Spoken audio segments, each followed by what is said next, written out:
The State Border Guard Service released a video showing the destruction of a Russian cannon and dugout in the Vovchansk district of Kharkiv Oblast on May 18. In a comment accompanying the video, it was noted that border guards from the Steel Border Brigade discovered a 122mm Russian cannon during aerial reconnaissance in the Vovchansk direction. The cannon had inflicted fire damage on the positions of Ukraine's defense forces. After detection, the gun was quickly struck by the border guard's FPV drone.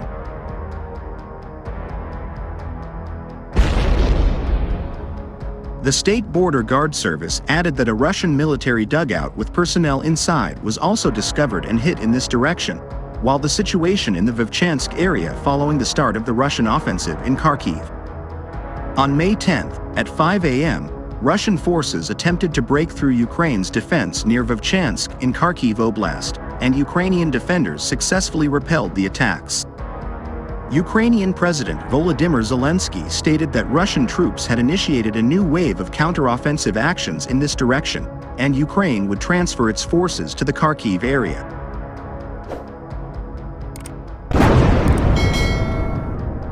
Meanwhile, Ukrainian defenders in the Kharkiv region neutralized a whole group of Russian occupants who tried to advance through the gray zone in the forest belt, according to the Defense Ministry. The soldiers of the 2nd Separate Detachment of the Special Forces Center Omega neutralized the Russian group with just one FPV drone. On May 12, Russia intensified its offensive in the direction of the Kharkiv region. The Russian occupiers intensified shelling in the northern direction, primarily striking the city of Vovchansk.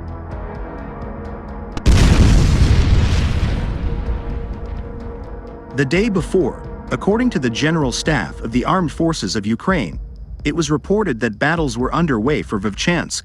The military command informed that the enemy had sent significant forces of up to 5 battalions to attack the city and was not counting its losses. As explained by the head of the National Security and Defense Council's Central Intelligence Center, Andriy Kovalenko, against the backdrop of manipulations on the topic of fortifications on the border of the Kharkiv region.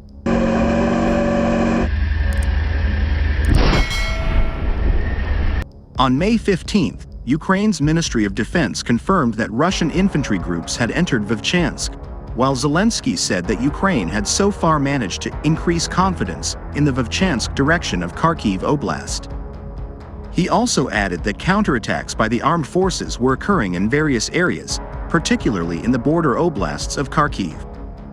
On May 18, the General Staff reported that Ukraine's defense forces were conducting sweeps in the north of Vovchansk, preventing Russian troops from gaining a foothold.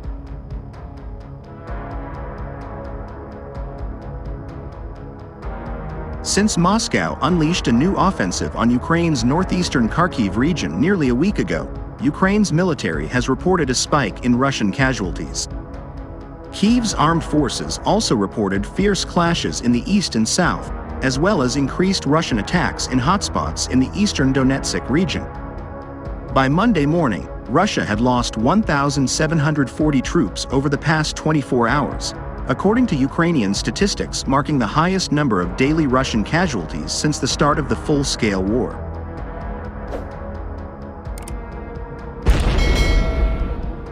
On Tuesday, the losses over a similar period were 1,400 soldiers, followed by 1,510 on Wednesday and 1,520 on Thursday. Russia said on Wednesday it had seized control of Robotyne, a Ukrainian outpost in the southern Zaporizhia region, and 2 villages north of Ukraine's second-largest city, Kharkiv.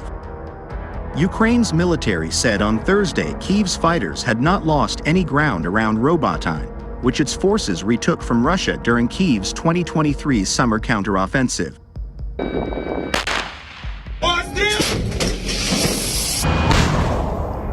Casualty counts are incredibly difficult to accurately pin down, but Ukraine's figures do offer some indication of Russian losses along the hundreds of miles of front line.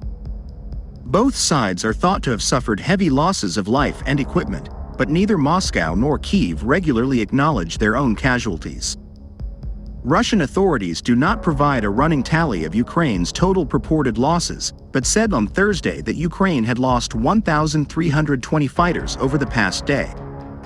In late February, Russia has said Ukraine's death toll is much higher, saying Kyiv lost 215,000 soldiers in 2023 alone.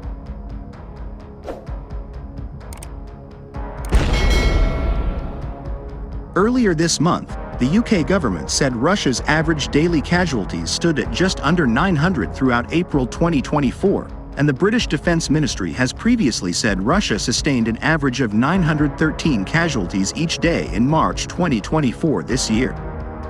After a rise throughout the early months of the year when Moscow was attacking the Donetsk city of Avdiivka, Kremlin forces captured Avdiivka in mid-February.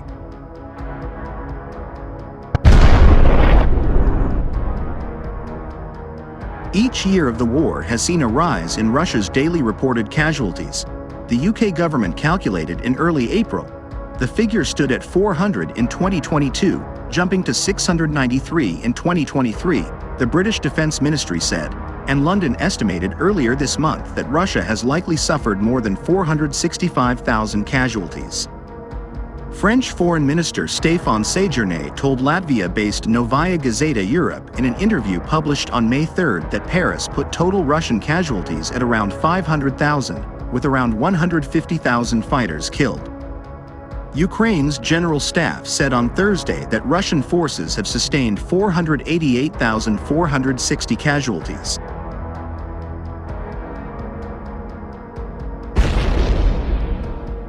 On the other hand, Volodymyr Zelensky has criticized the U.S. for blocking Ukrainian troops from using Western weapons to hit Russian territory as it battles a major ground offensive in Kharkiv. "I do not think that there should be any prohibitions because this is not about the Ukrainian offensive using Western weapons on the territory of Russia," the Ukrainian president was quoted as saying by Pravda. "This is defense. It's just like the preventive sanctions we discussed before the full-scale invasion. This is the same thing, and this is a warning to Russia."